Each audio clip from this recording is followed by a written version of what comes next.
Well, it's less time, right? Yep.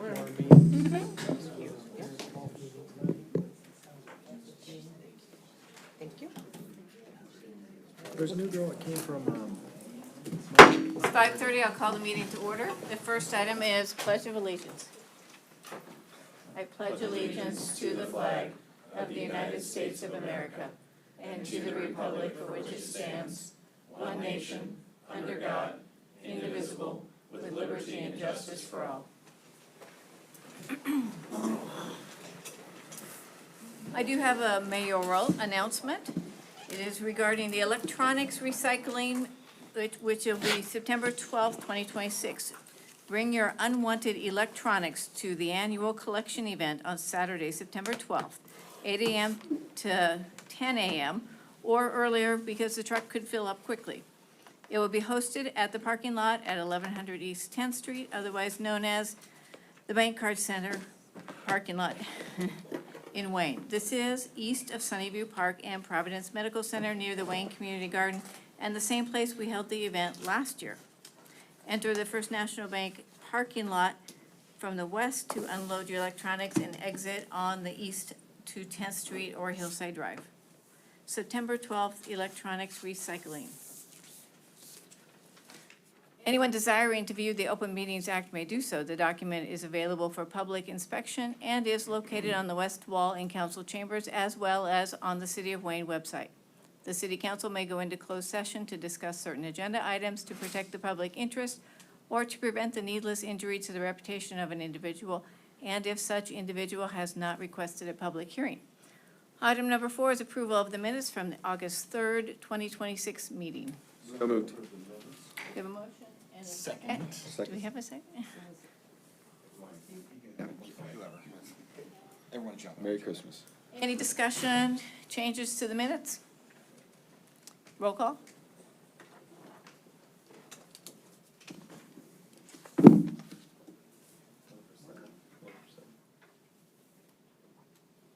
the minutes are approved unanimously. Item number 5 is approval of the claims. I'll move to approve the claims. Second. I have a motion and a second for the claims. Any questions on the claims? Roll call?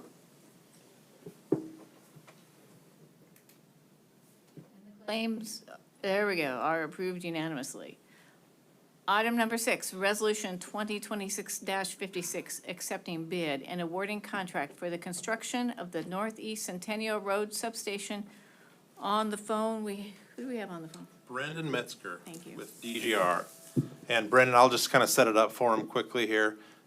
This is what I call the puzzles, or the puzzle pieces are coming together. This is the person, the contractor that's gonna put the puzzle pieces together for us, right? We've had a lot of different pieces come before you, and so this contractor will be, this will be the second to last contractor. The next one should be the egress circuits, and that should be it. And either Clayton or Brandon can correct me if I'm wrong with that. So he can take it away? Thanks, Wes. Can everyone hear me okay? Yes, we're good. All right. So we took bids, as Wes mentioned there, last Tuesday, August 11th, for the Northeast Substation construction project. There were 6 responsive bids we received, which is a really healthy amount. That was exciting to see for substation construction. Those bids ranged in price from $1,956,752.55 all the way up to $3,117,449.50. So a good spread there, a little over $1 million between the low and the high bidder. The parent low bid was received by Muth Electric out of Sioux Falls. I think they're headquartered in Mitchell, South Dakota, actually, but they've got an office in Sioux Falls there. Muth is relatively new to the high voltage, at least on our projects that we've seen. We've worked on a lot of medium and low voltage projects with them in the past and have had good luck with them. And we did check references and other projects they've completed on the substation side of things, and everything looked good on that end.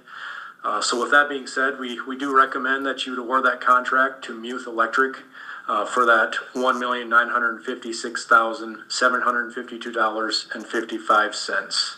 And I guess just for reference, our engineering estimate for this bid was right around 2.7 million. So it did come in well under that number, so that was good to see. Brendan, how soon are they gonna get started? As soon as we can get them there, I guess is the short answer. So typically, if approved here, we'll get the contract documents started, on our end. And I'd say that usually takes 3 to 4 weeks to get things fully executed.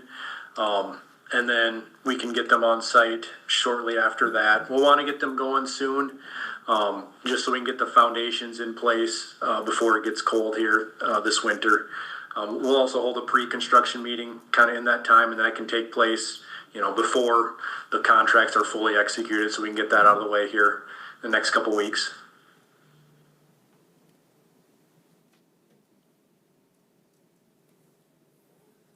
Anybody else have questions for Brendan or questions for Wes regarding the project? I guess the only question I would have is there any equipment that's gonna delay them? I know we pre-bought a lot of stuff that's coming in here, but in terms of, Did you hear that, Brendan?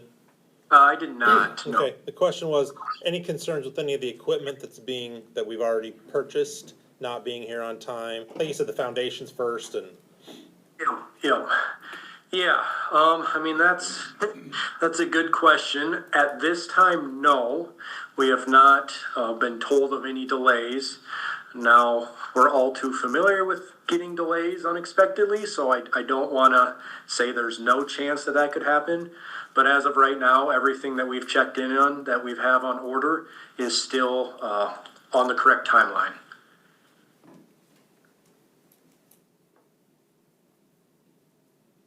Introduce resolution 2026-56. Accept and bid an awarding contract for the construction of the Northeast Centennial Road Substation project for $1,956,752.55 to Muth Electric Incorporated. Motion and a second, thank you for that. Any more discussion, questions? Just what was the initial, estimate? 7, roughly. Just to repeat that. Repeat that, yeah. Okay, let's roll call.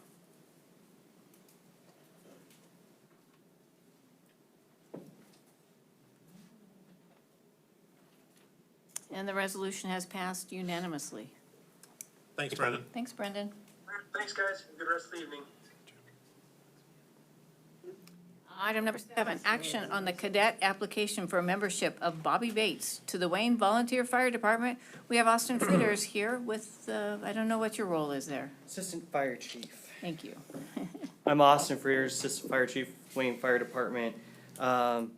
Bobby Bates made application for our cadet program. He's a senior, Wayne High School, so wanted to come by and introduce him. What's all involved in the cadet application?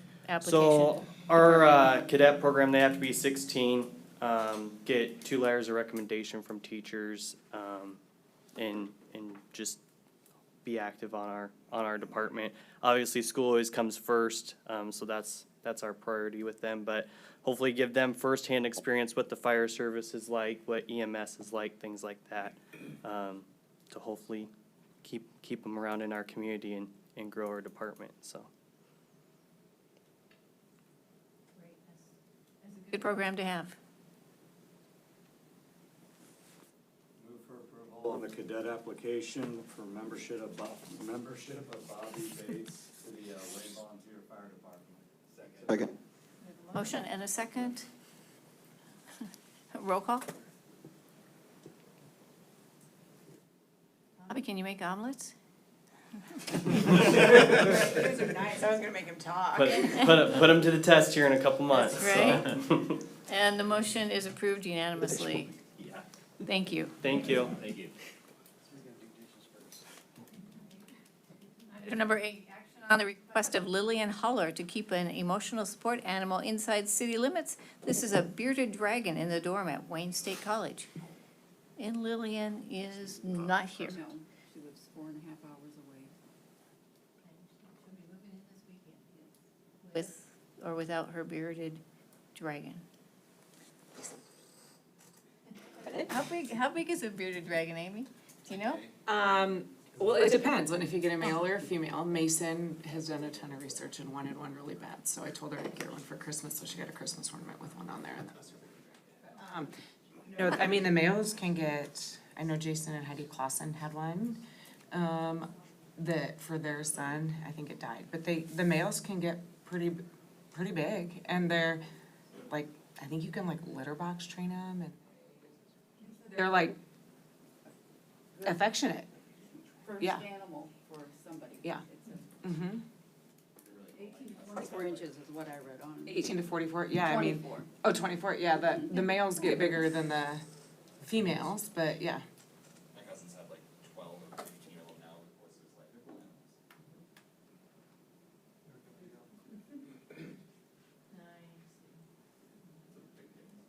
It's kind of like like if you, like the iguanas that you see. So Amy, tell us about the emotional support animal. I don't know anything. No, tell us about We the can't say no to the this, right? rules. Oh, the rules, I was like, I don't know anything about the application, yeah.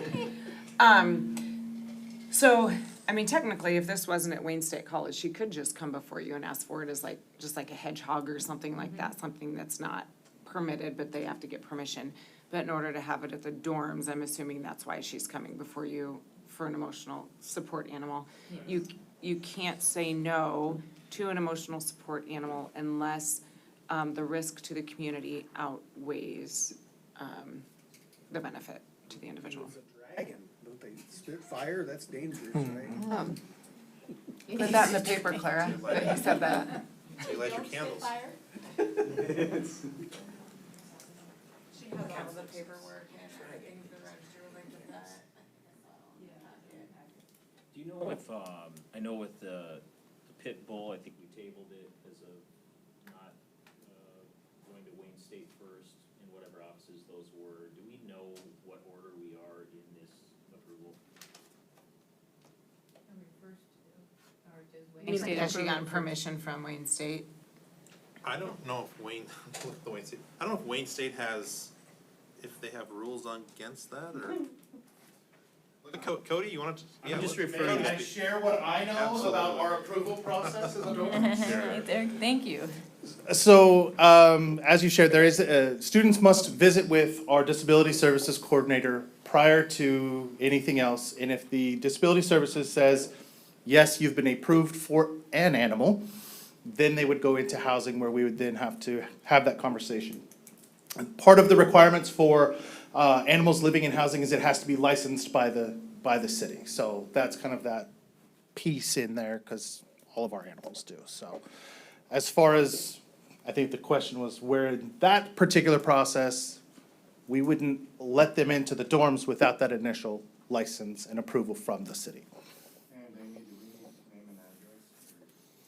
Since you say you don't have to charge. Just give your Wayne State, like who you are. Cody, give us your name and address. My name is Cody Westerhold. I am our Dean of Students at Wayne State.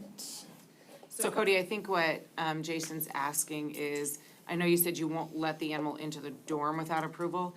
Do you know if this individual has already done those first initials, like has she already gone to the disabilities office and then come to housing? I am unfamiliar with where this individual is within that exact process. Okay. I believe she has because she just said that she was told she had to come to the city. And get it licensed, okay. That sounds. I was just referring to the pit bull one that we haven't circled back to because I believe that student only went to one of two offices at Wayne State. So I was just kind of wondering, since I haven't heard back from that other one, like this whole process, so you're good. Okay, and I don't even know who, I've heard the story, but I'm not real sure what student that is. So. Friday. I don't know. Thank you.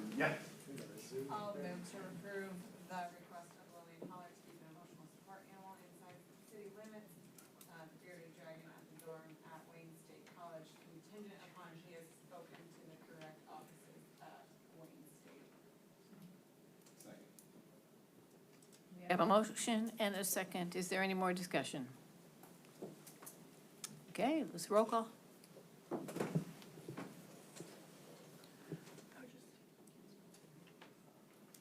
And the action is approved unanimously. Item number 9, action on contractor certificate of payment number 3 in the amount of $15,280.97 to Cooney Fertilizer Incorporated for the Wayne Prairie Park Phase 4 Baseball Fields Project. Olson is the engineer. Yeah, I did not have them attend tonight. This was one that they probably weren't ready to push forward. We want them to bring something forward every single meeting because we're trying to get some grant funds by the end of September. So I'm hoping they even have one, if you set a retreat for the 31st, that they would have one for the 31st as well, because we've got lots more to get through. So I definitely want you to approve this one. Has anybody, kind of checked on things since the rain that we've had? It looked muddy down there. I would just wonder about how, Storm, like, was anything wrecked associated with work already being Joel, done or anything? you want to speak to anything about, I know there's an inlet that we are having some issues with. They have to lower it or something. They'll have to cut a hole in the side of the water drain. Yeah. But other than that, no, the water didn't do anything damage to it. All right.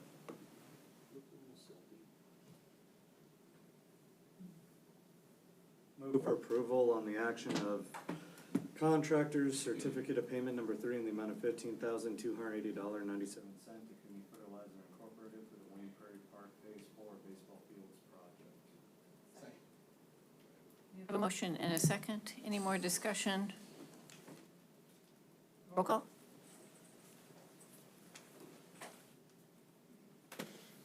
And the action is approved unanimously. Item number 10, Resolution 2026-57, acknowledging requirements for the temporary use of the state highway system for special events, Wayne State College Homecoming Parade and Band Day, Saturday, October 30th, 2026. I believe somebody from Wayne State is here to present. Yes, we are. Come up. Thought we were the next item.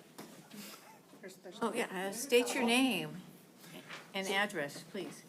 So as I just shared, my name is Cody Westerhold. This is Ashley Templeton. She is our new Director for Student Activities. So she is now happily taking my role in all of the coordinating and planning for all of those fun community events that we've also done within our campus environment. So, yeah.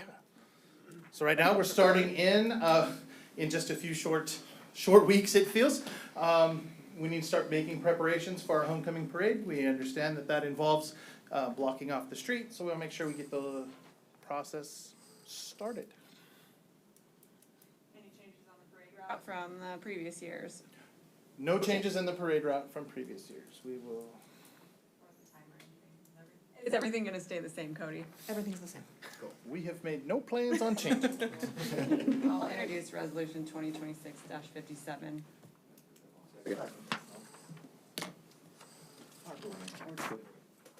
Let's see, we have a motion and a second. Any more discussion? Roll call? And the resolution has passed unanimously. Item number 11, action on the contract for services between the City of Wayne and the Board of Trustees of the Nebraska State Colleges, Wayne State College, for the homecoming parade. Marlon, you want to take this one? Are you the best versed at this one? Somebody's gonna explain this. He has before, many years ago. Many years. Marlon Chen, Chief of Police. Pretty much what's in front of you is these are the contract forms that are required to be signed by both the city and the state, which allows the state to obtain their liability insurance certificate for us to close the highway for the event. I'll move to approve the action on the contract for services between City of Wayne and Board of Trustees of the Nebraska State College System for Wayne State College Homecoming Parade. Motion and a second. Any more discussion? Roll call?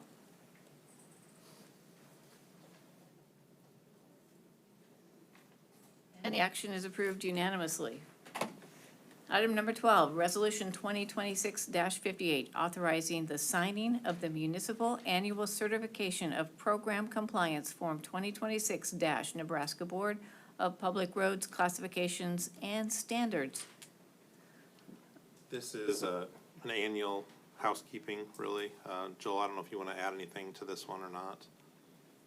This just replaces all the reports that Betty and I used to have to submit in here as far as budget sheets, equipment list, some of those type of things. So now we just sign this one thing to say, yes, we're doing what the law requires.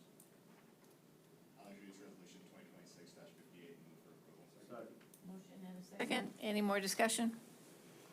Roll call.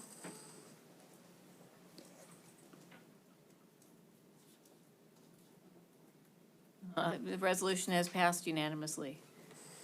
Item number 13, Resolution 2026-59, maintaining uniform service surcharge for enhanced emergency E911 telephone communication system. Who's going to talk about?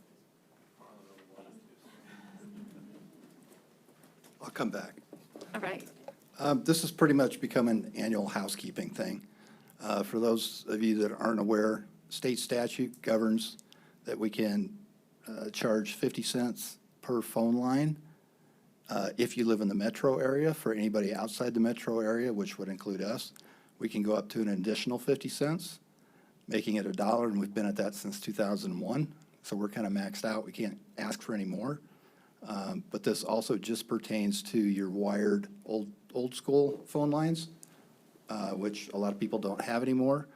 And it also includes your voice over IP phones, which is your allo phones, your fast wire phones, that type of thing. So we still have income coming in from those, but that's all these pertain to. This doesn't pertain to your cell phone usage. That's a whole nother animal. I'll introduce resolution 2026-59. Second. A motion and a second. Is there any more discussion? Roll call.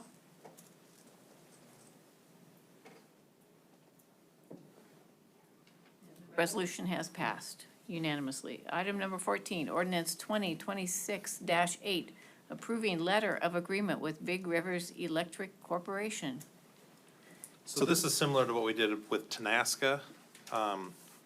Again, kind of for everybody's knowledge here, the SPP, the Southwest Power Pool, their seasons are different than the rest of ours. They have, the winter exists from December to March, and the summer is April to November. And so since we're cutting ties with Big Rivers at the end of December, we're in the middle of a season, and they would like to have our resource adequacy, a portion of our contract, taken out, and Tenaska would start that December 1st instead of January 1st. So same thing we did with Tenaska, now Big Rivers is doing it on this side. So that's what this is, and everything we're doing with power is through ordinance. So that's why it's an ordinance and not a resolution. So I'd ask to have the 3 readings waived as well on this. Introduce ordinance 2026-8 and move for approval. Second. Any discussion, questions? I just wanted to clarify what's really, because it really is just kind of make sure our timelines are all lining up correct with Big Rivers and Nebraska and whatever else is going on. Yep, because our, capacity, there's a different percentage of capacity that it needs for winter versus summer, so that's why they don't want you to switch in the middle, if you can help it, I Just wanna guess. make sure I was clear on that. Yep. Questions, discussion? Roll call.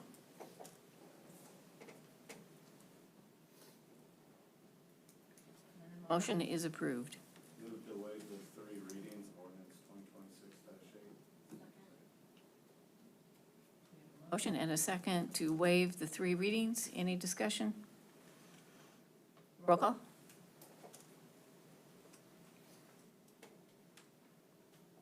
And that motion is approved. Move for final approval of ordinance 2026-8. Second. A second for final approval. Last chance for questions or discussion. Roll call.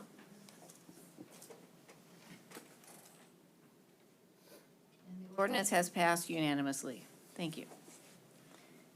Item number 15, action to set council mini retreat for August 31st, 2026 at 5:30 PM at 1100 East 10th Street. I want to stress this is going to be a mini retreat. We are not staying late. There's going to be no food unless you bring your own. So moved. Is that the food part or the? Yeah, right. Which part? Roll call?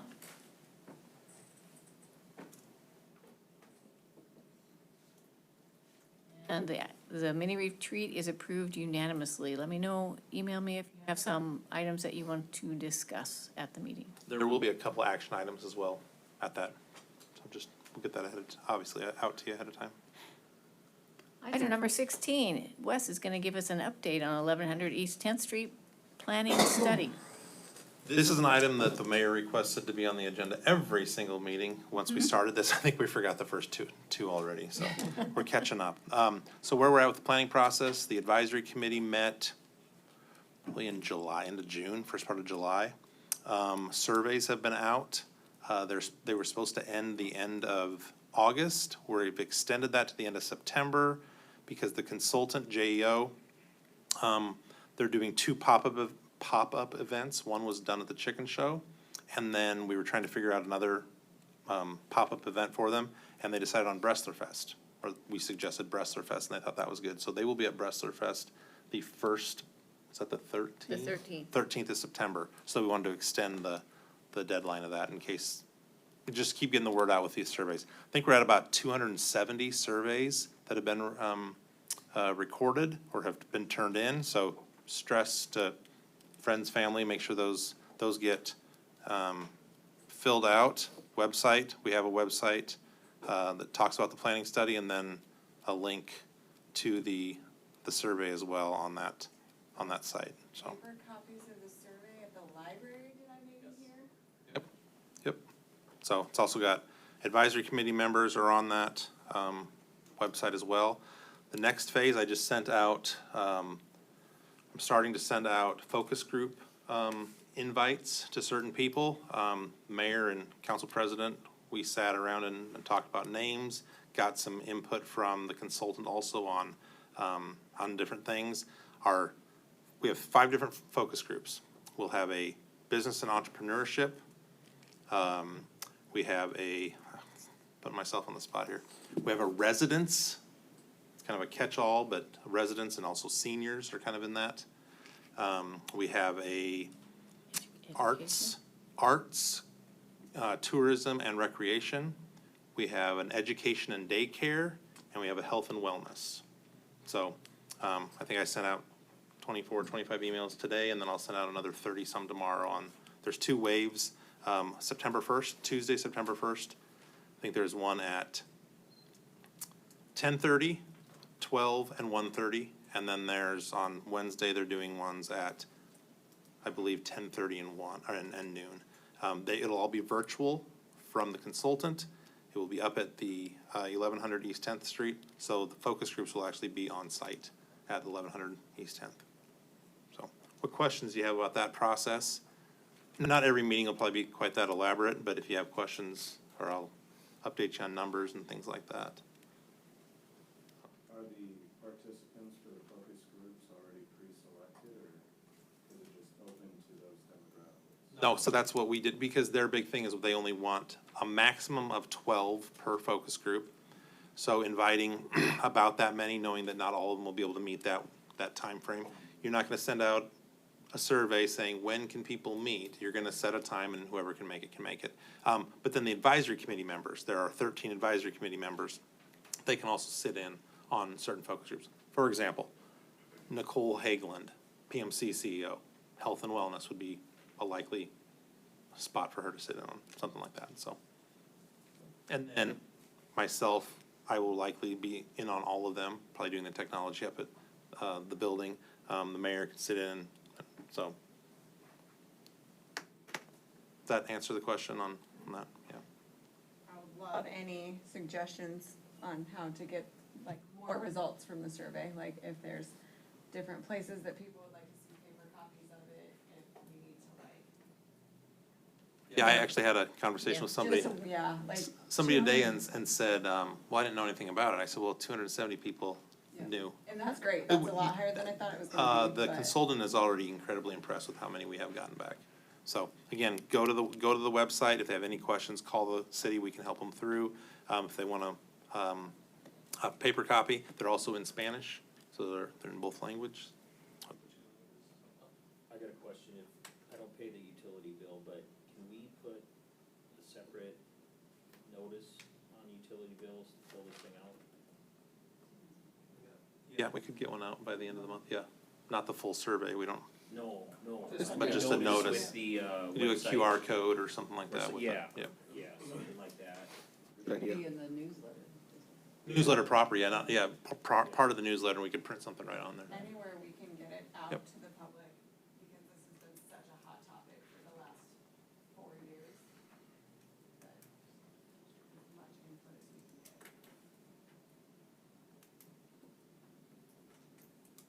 get. Good suggestion, yeah, we'll get that. Okay. Thanks, Wes. Item number 17 is a budget update. We'll give this over to Beth. Yeah, I mean, I can if you want me to.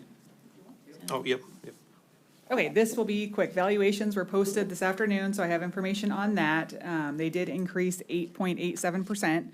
We were estimating 6%. So that will come out to a general tax ask of $1,329,718. That would be an increase of $34,736. So from the kind of head nods and the direction I got at the retreat is that that would go into reserves. With this increase, we are still going to have a overall levy decrease from what was proposed in the budget. The proposed levy at the budget workshop was 0.443886, and what we'd be looking at is 0.440986. The debt service levy would decrease with these valuations. The airport levy and airport debt service would decrease. CRA levy amount would stay the same, and the city general would stay the same. The joint public hearing will be held sometime between September 14th and the 23rd. Was able to get the numbers and kind of crunch things on the budget forms. In order for the city to avoid the joint public hearing or the pink postcard hearing, we would have to decrease the general and debt service ask about $97,000 to avoid that formula that would require us to participate in that. And then again, like we've said before, if we do a decrease, we'd potentially look at having a decrease on our municipal aid also. So just wanted to throw that number out for you. City is required to hold 2 public hearings. If we participate in that joint public hearing, that counts as one of our public hearings. The second one would either be at the September 8th or the September 21st meeting. And then there'll need to be 3 resolutions passed also. Set the tax ask, adopting the budget, and setting the appropriations bill. So I guess just direction on that. If we want to wait and have it at the 21st meeting, and potentially then it would hit after the joint public hearing. Last year with the timing of meetings, we had it at the second meeting in September, but it was September 15th. So we set everything with the budget before the joint public hearing was even held. We would have had to have held a special meeting to avoid that, so. Comments from valuation increases, 8.8% this year. Last year was 9.3. So the increase went up less this year than it did last year. Again, nothing to do with us, all valuation.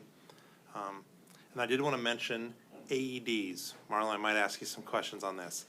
AEDs, we just need to do a better job of figuring out where we all have them in the community. And why I say this is because there was an episode at the senior center a week ago or so, and Diane Bertrand literally saved somebody's life with one. So kudos to Diane. She wanted no recognition or anything like that, but she needed to be told that she used the AED. It was from 2016. She did actually have to shock the individual, and then it said battery's low. And so we have to do a better job of keeping things up to date. I mean, again, this one was in a bag, I believe, on the counter of the library staff, or in the back room. That's where our AED was. We need to have one in the center, in the common area that says AED on it, and they're a couple grand a piece. Yeah, so, but that's literally life-saving.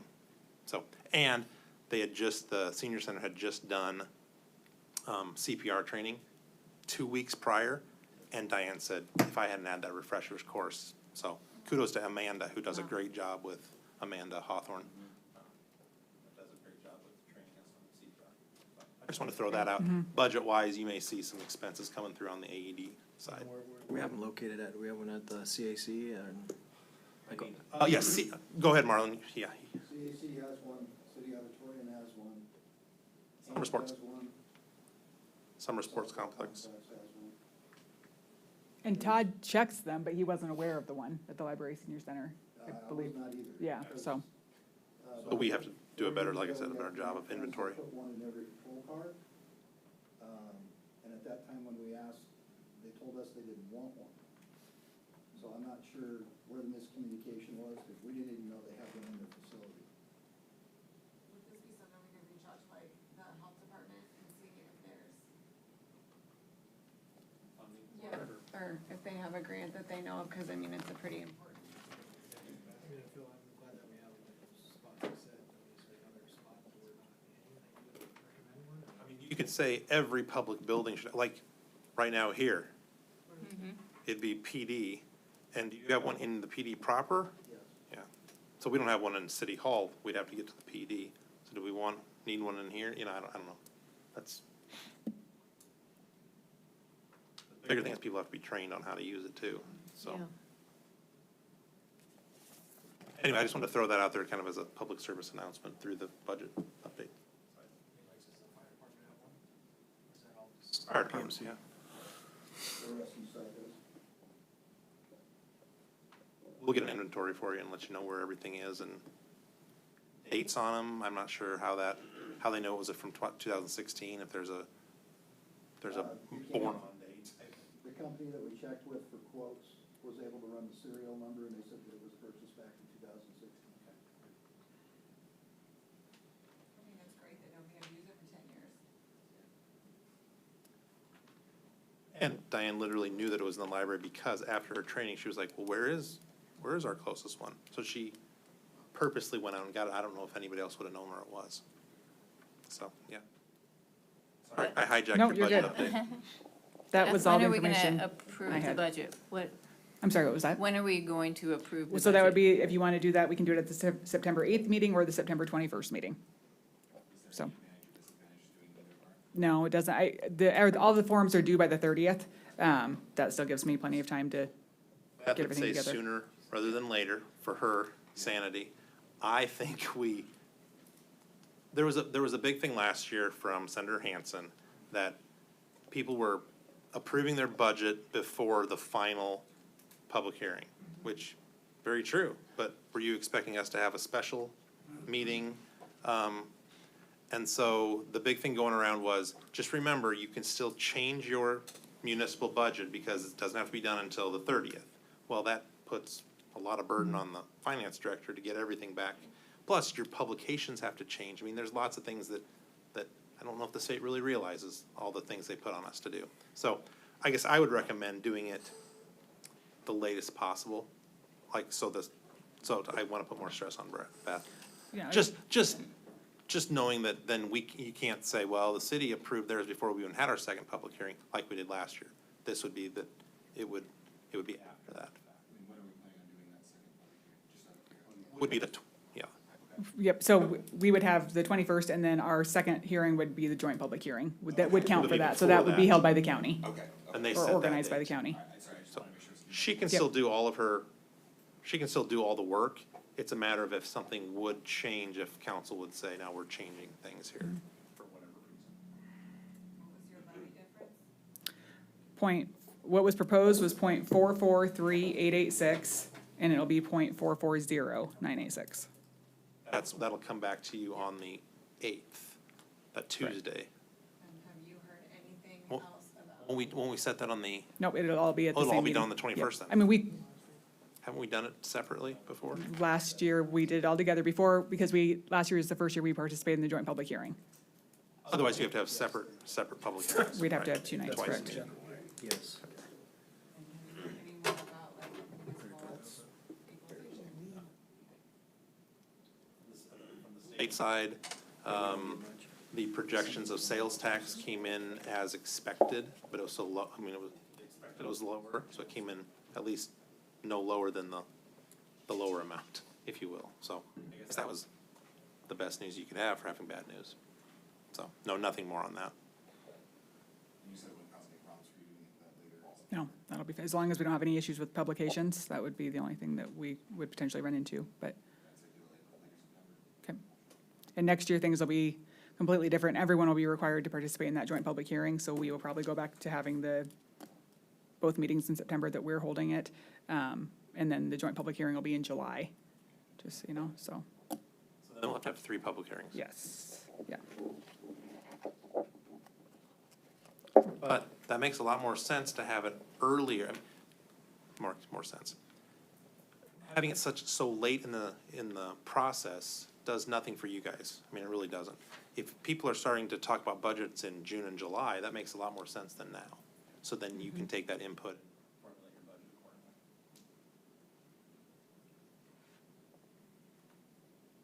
And then it could change again. The next senator Yeah, comes in and, probably will. seriously, I mean, then they just Yeah. change it completely. Yep. Thanks, Beth. We're adjourned. Did you have one more thing to say? Always.